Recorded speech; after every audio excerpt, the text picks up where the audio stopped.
लाइए आप वहीं चलिए। हेलो दोस्तों, आप सब कैसे हैं। जैसे हमने चर्चा किया था कि बताया था कि हमने अब जान जैसे क्वांटिटिव इंस्ट्रूमेंट यानी कि क्या जाना था, मात्रात्मक उपकरण। जैसे हम मात्रात्मक उपकरण के अंतर्गत हमने जाना था repo rate, reverse repo rate, CRR, SLR, MESF rate, और साथ ही साथ हमने क्या जाना था, इसके अलावा हमने जाना था बैंक रेट और ओपन मार्केट ऑपरेशन। आज हम जानते हैं क्या, qualitative qualitative qualitative instrument instrument इसमें क्या होता है, ये तीन प्रकार का होता है। तीन इसमें इसके अंदर क्या क्या जाना जाता है। कभी कभी आप जब लोन लेने जाते हैं तो जैसे आरबीआई है, आरबीआई बैंकों को लोन देता है, लेकिन बाजार में महंगाई का नियंत्रण करना है तो तीन हथकंडा उपयोग करता है। उसके पास क्या है, मार्जिन रिक्वायरमेंट,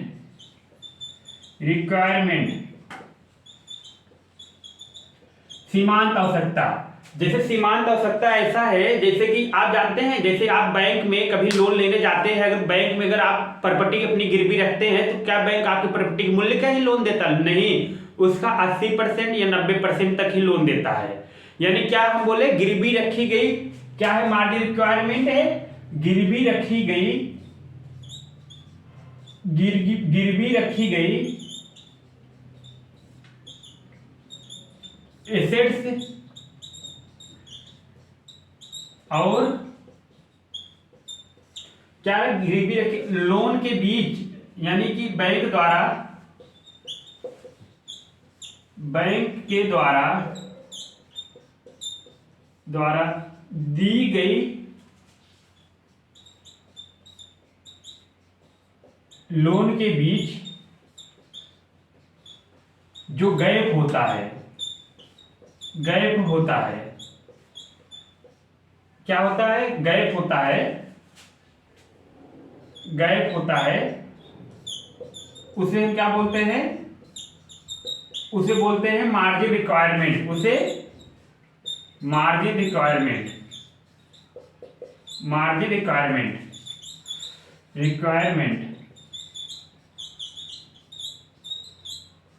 कहते हैं। जैसे मतलब क्या हुआ, जैसे हमने बोला गिरवी रखी गई है। जैसे कि ये बताइए, मान लीजिए अगर कोई व्यक्ति है, जैसे मंगूलाल गए, ये एसबीआई बैंक है और ये मंगूलाल है, मंगूलाल अगर लोन लेने जाएंगे तो बैंक बोले भाई हम कैसे लोन दे दे, इसके लिए बोलेगा अपनी प्रॉपर्टी रखो। मंगूलाल ने मान लो 100 रुपए, बैंक के पास 100 रुपए तक एसेट रख दिए, 100 रुपए तक मान लो कोई संपत्ति रख दी, मान लो गहना, मान लो खेत का कागज रख लीजिए, उनके खेत का मूल्य 100 रुपए है। तो बैंक जो इनका है 100 रुपए के मूल्य थोड़ा 100 रुपए लोन दे देगा, उसका 80% देगा, यानी 100 रुपए का 80 रुपए ही बैंक देगा, 20 रुपए रख लेगा। इसे बोलते हैं क्या, सीमांत आवश्यकता। गिरवी रखी गई एसेट्स और बैंक के द्वारा दी गई लोन के बीच जो गैप होता है उसे मार्जिन रिक्वायरमेंट कहते हैं। यानी कभी कभी क्या होता है, जैसे कोई बड़ा, जैसे बैंक इसलिए देता है, जैसे कभी कभी किसी को फ्लो कराना हुआ किसी क्षेत्र में पैसे का, क्या करता है, जैसे कि मान लो कृषि पे ज्यादा लोन देना हुआ, आरबीआई ने बोल दिया, केंद्रीय बैंक ने बोल दिया कि अब ज्यादा लोन देना है एग्रीकल्चर। इसके लिए क्या करेंगे, इसके लिए लोन देने के लिए बोलेंगे कि तुम 100 रुपए अगर मंगूलाल रख रहे हैं तो 100 रुपए तुम 95 रुपए तक लोन दो। अगर कोई इसी तरह उद्योगपति आ रहा है, बोल दिए कि उद्योगपति इस कंपनी को तुम 100 रुपए 70 रुपए लोन दो, ये सीमांत आवश्यकता है, मार्जिन रिक्वायरमेंट है। यानी गिरवी रखी गई संपत्ति, जो परिसंपत्ति है, मान लो एसेट्स, मतलब कि जैसे खेत बाड़ी, गरीब किसान के पास क्या होता है, खेत बाड़ी होता है, गहना रहता है, गहना मतलब पायल कंगन यही सब गहना रखते हैं, उसे बैंक लोन देता है जो परसेंट देता है। आप अमूमन आप बैंक में जाएंगे, आप अपने खेत दिखा दे कितने बीघा खेत है, उसी के अनुसार पे ये दी जाती है लोन की राशि। अब इसके बाद एक आता है क्रेडिट राशनिंग। क्रेडिट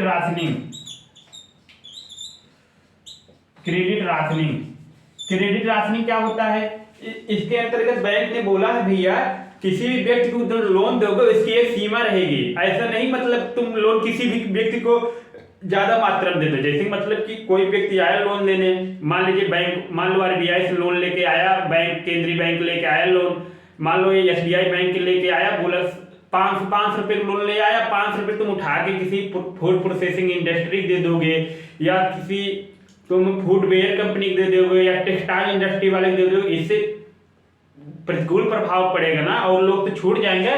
उन्होंने क्या बोला भैया तुम्हें जो हम लोन दे रहे हैं उसका 40% किसको देना पड़ेगा? प्राइमरी सेक्टर वाले को, प्राइमरी सेक्टर वाले को। और प्राइमरी सेक्टर में से 40% में 18% कितना देना पड़ेगा? एग्रीकल्चर को, एग्रीकल्चर को देना पड़ेगा। यानी उसने बोला क्या, 40% प्राइमरी सेक्टर पे, यानी 40 इसमें से जो प्राइमरी सेक्टर मतलब कि जो मछली पालन वाले हैं उनको आपको लोन देना है, वरीयता देना है, और उसमें से 18% आपको कृषि के लिए देना। जैसे कृषि के लिए जो व्यक्ति लोन लेने आता है, फसल बुआई से लेकर फसल कटाई तक जो लोन लेना, जैसे कि सिंचाई करने के लिए, उर्वरक फर्टिलाइजर डालने के लिए लोन की आवश्यकता पड़ती है, वो लोन की राशि कौन देगा? बैंक देगा, एसबीआई व्यक्ति। यही होता है क्रेडिट राशनिंग होता है।